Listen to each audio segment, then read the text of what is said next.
Wellness Rhythm Show. Find your rhythm. Live your wellness. Y'all, let me tell you something that happened at my last birthday. I looked down at my hands while I was cutting the cake and thought, whose hands are those? Like, when did that happen? I had a similar moment. I was reaching for something on a high shelf at the office and my shoulder just sort of protested loudly, and I thought, right, I should probably understand what is actually happening inside my body. Which is exactly why we are talking today about collagen. Not the face cream kind, not the powder you dump in your smoothie kind, but the actual biological infrastructure that holds you together. Skin, joints, arteries, all of it. Right.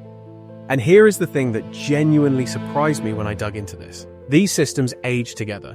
The same degradation process happening in your skin is happening in your arterial walls and your knee cartilage, simultaneously. That is either terrifying or incredibly useful information, depending on how you look at it. Optimistically, it is incredibly useful. Because what supports one system tends to support the others. And that is what we are unpacking today. So let's start at the beginning. What even is collagen? Because I feel like it has become such a buzzword that people have lost sight of what we are actually talking about. Right. Here is what I have learned. Collagen is the most abundant protein in the human body. It accounts for roughly 30% of total protein mass. Think of it as the structural scaffolding. Tendons, ligaments, skin, cartilage, blood vessel walls, even bones, they are all primarily collagen-based architecture. And it is not just one thing, right? I remember reading there are different types. Exactly. There are at least 28 identified types, but types 1, 2, and 3 do most of the heavy lifting for our conversation. Type 1 is in skin, tendons, and bones. Type 2 is cartilage. Type 3 is in blood vessels and skin alongside type 1. Here's the thing though, when I was in my 20s, I never thought about any of this. My body just handled it. So what changes? The key player is fibroblasts. These are the cells responsible for producing new collagen. And research published in the journal Aging Research Reviews confirms that fibroblast activity declines meaningfully from around age 25. We also start producing more of an enzyme called MMP, matrix metalloproteinase, which breaks collagen down faster. So it is a double hit. You make less and you break down more. Precisely. By the time someone is in their 40s, net collagen production can be negative. You are spending down the account faster than you are depositing. Okay, so this brings us to why skin, joints, and arteries are all in this together. Because I think most people compartmentalize those things. My knees are a joint problem. My skin is a beauty problem. My heart is a cardiology problem. And that compartmentalization is actually the problem. A 2021 paper in the journal Frontiers in Physiology showed that arterial stiffness, which is a major cardiovascular risk factor, is directly related to collagen cross-linking changes in the arterial wall. The same cross-linking that makes skin less elastic. That genuinely stopped me when I first read it. Your heart health and your skin elasticity have the same underlying mechanism.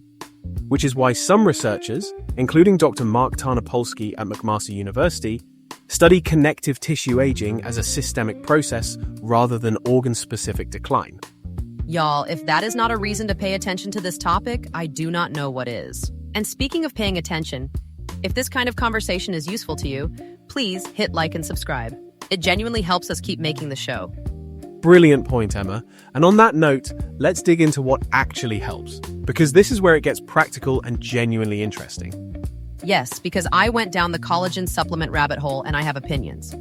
As do I, and they are mixed. So let's address that directly. The supplement question is real but nuanced. Hydrolyzed collagen peptides, the kind in most reputable powders, do show some promising data. A 2019 randomized controlled trial in the British Journal of Nutrition found improvements in skin elasticity and joint comfort over 12 weeks.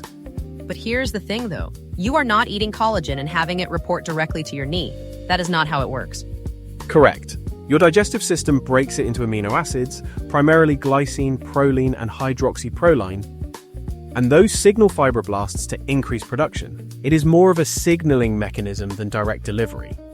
So it might help, but it is not magic powder. Right. And the research quality is variable. Some studies are industry-funded, which warrants scrutiny. The honest answer is, it may be a useful addition for some people, particularly post-exercise, but it is nowhere near the whole story. So what is the whole story? Because this is where we actually disagreed when we were prepping this episode.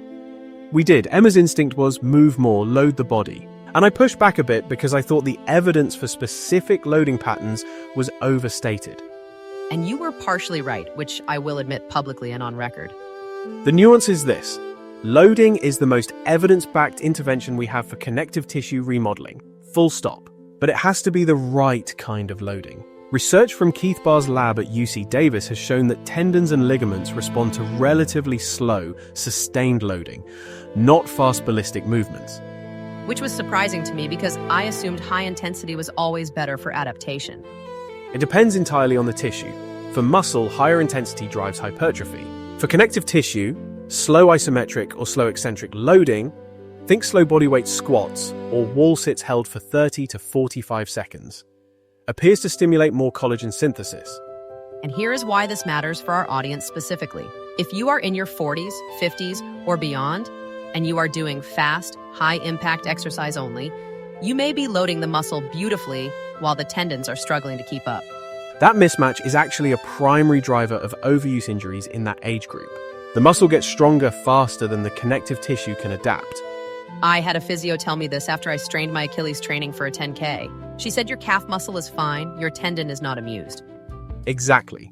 And this is not about slowing down, it is about being smarter. Adding slow, loaded movements 2 or 3 times per week alongside whatever else you do. Heel drops, slow squats, low load resistance training. Now let's talk about the nutrition angle beyond supplements, because vitamin C is actually a big deal here and most people do not know why. Vitamin C is a required cofactor for collagen synthesis. Without adequate vitamin C, your fibroblasts simply cannot complete the process. This is established biochemistry, not speculation.